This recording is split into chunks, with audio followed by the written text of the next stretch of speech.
So we've come down to my allotment to make a short film about Comfrey because of its amazing nutritional value and what it can do for your allotment. Just wanted to say something about the allotment before we do that. For me, this is very much a traditional gardener's allotment. I'm here to grow food, and basically I grow onions, garlic, squash and pumpkins and leeks. Not a lot else. The salady things are back at home, as we've seen already, but this is really about that larger scale production, the kind of things which I don't have to come and look at every day. So I don't come down here to water every day or that kind of thing. I plant things, I go away, I come back and weed a few times, and then I come back and crop them. That's not the only way of running an allotment. Many people live their lives down here, which is fantastic. And you know, for many people, it's been a real place to be over the last few months of lockdown. There's different ways of doing this, but as I say, for me, this is about food production, and that means not very regular, but carefully timed visits. So I'm standing in the middle of a comfrey bed. Comfrey grows wild, which some of you may know, in the hedgerow, but this is one which has been crossed many years ago. It's called Bocking 14, and it's one which is particularly good at drawing up the nutrients from the soil. Comfrey is an extraordinary plant. What it produces is a mix that's like one of the best fertilizers you could possibly have.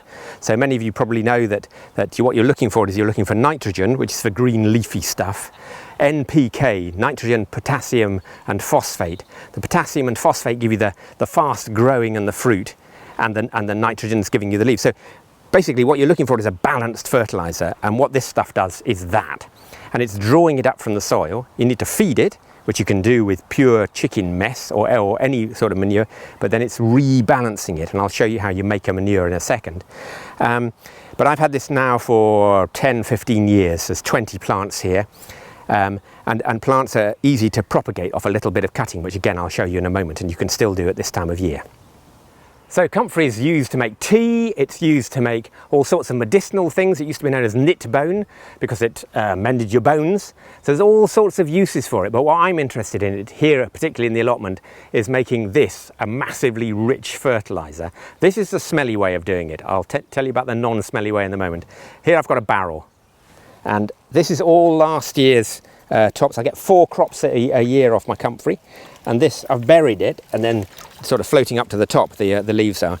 And then what you've got here is a thick, smelly soup of quite dark brown liquid. And so I dilute that about 20-1. So it's really strong. So I'm diluting that 20-1 and then watering it onto anything and everything. So say, anything that I want to fruit or have potatoes on, that kind of thing. So potatoes, my garlic, and basically everything. Everything gets a bit of this comfrey, and it's been doing that for years. So I'm watering this on just as I would be watering, really. So that's it, really. You're just diluting this mixture and then putting it on. The unsmelly way of doing it is to have a pipe that you're stuffing the comfrey leaves into, and then you've closed the pipe, so it's a sort of big builder's pipe, that kind of size. You made a little hole in the bottom, and you're stuffing it into the top, and then as it collapses, to be honest, like sort of cooking spinach, it collapses, and then as it does that, you get this brown mixture that comes out of the bottom, and that's much less smelly.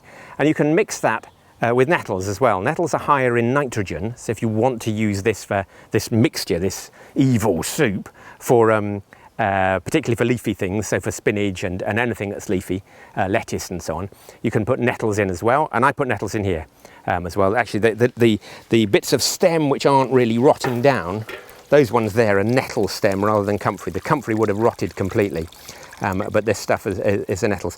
And I'll fork all that out soon and chuck it on the compost heap, and then I'll just get left with a barrel full of fertiliser. Free, I might add. So this is a little plant that's probably self-seeded over here. I just wanted to show you this. Comfrey roots are amazingly deep. In fact, it's quite difficult to get rid of. But one of the things that this comfrey is good at doing is staying where you put it. So I've got my 20-25 plants, and they've been there for years, as I say.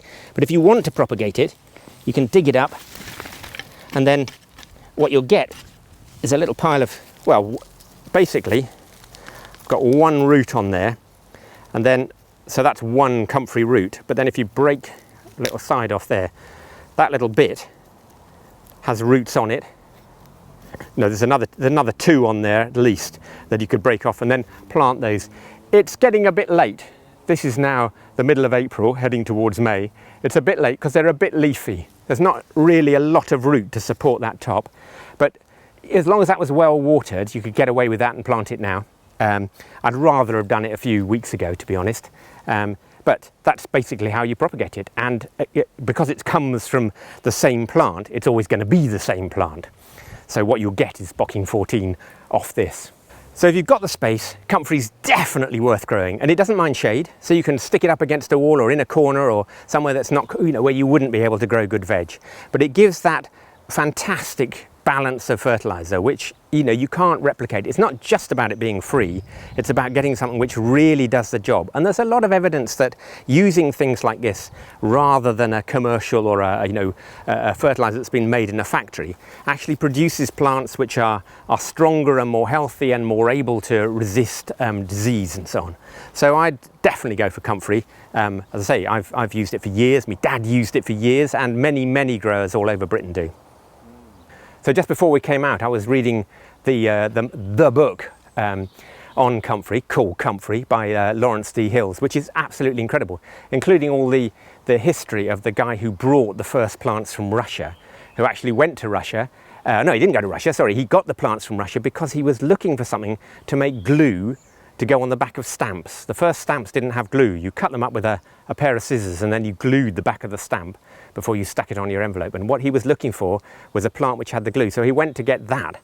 And then what he brought back crossed with the wild Comfrey and produced these hybrids which give you a much better mixture and also a denser plant which you can cut many times in a season. Great. So over the next few weeks, lots of planting out, and this place will look completely different, as will my garden at home, hopefully completely green and gorgeous. So if you want to ask any questions, and we will make a few more videos, but we're very happy to go with what people want to know and what the questions that are out there are. The best place to ask those is on the Dig for Victory Facebook page, or you can go to the YouTube channel for Love It TV and ask questions there.